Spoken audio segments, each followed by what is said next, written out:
Good afternoon, LifeWealth family. This is Hilgardt here again, here from our new studios. This has been quite the project, and we wanted to improve the quality of our video recording studio.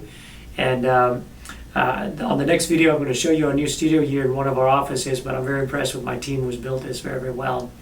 So I am going to be starting today's conversation with some good news that we saw last week. We saw the S&P 500 jump about 6.46% for the week. It was certainly a good end of the week. It was good relief as we saw, some data coming through that gave us more hope for where we are at the moment. So this week we've seen the S&P down about 2% from the bounce of last week, and we're seeing some data coming in at this point in time that is giving us some start on. Let me first explain why did the S&P jump. The S&P had a positive returns because we started seeing economic data that the raising of interest rates was starting to slow inflation, and there were signs that inflation was working, or the slowing of inflation is working.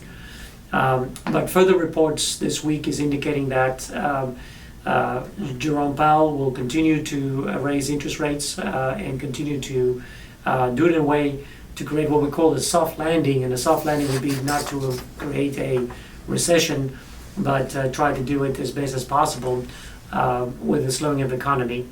Unfortunately, it looks at this point in time that a soft landing is going to be very difficult to be able to attain.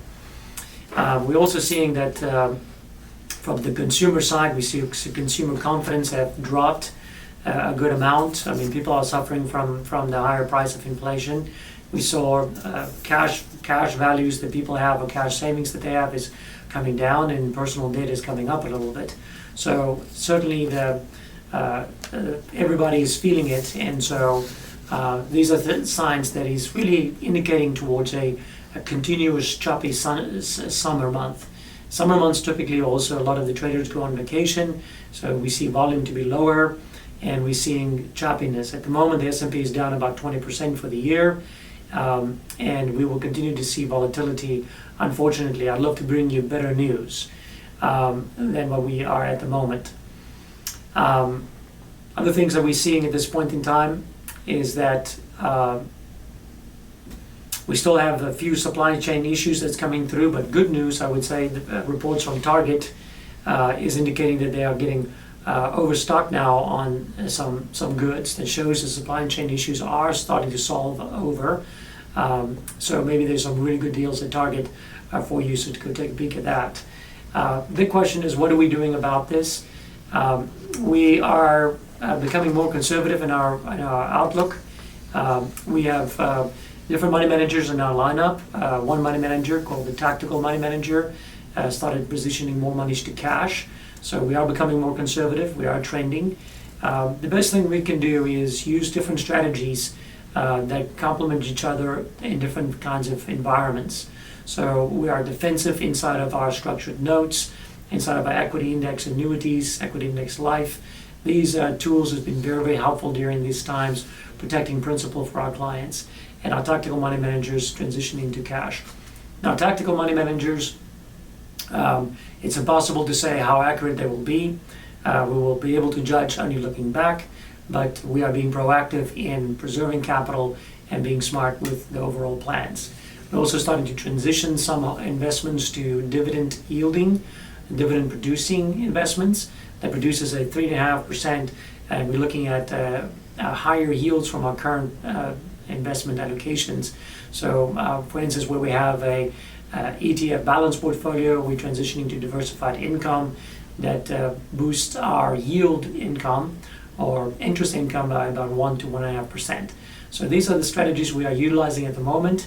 It is not a bad time to look at Roth conversions since the account values are down, so that's certainly something to consider as well.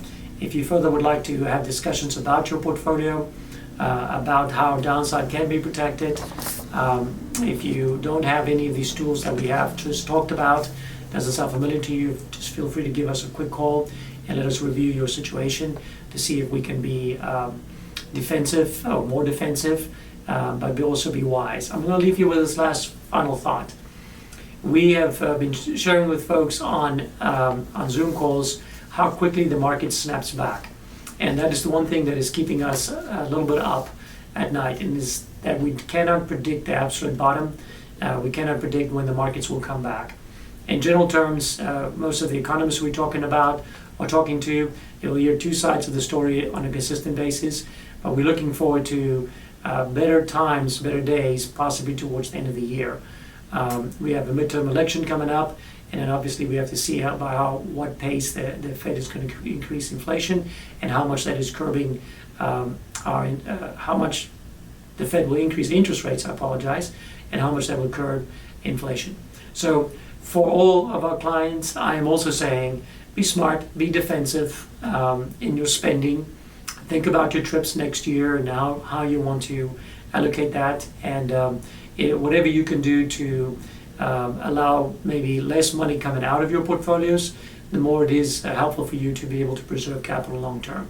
So in any case, these are just real times. It's difficult times for us and for you, but I wish you and your family a great 4th of July weekend as well, and a great rest, and we will be back in touch very soon. Thank you.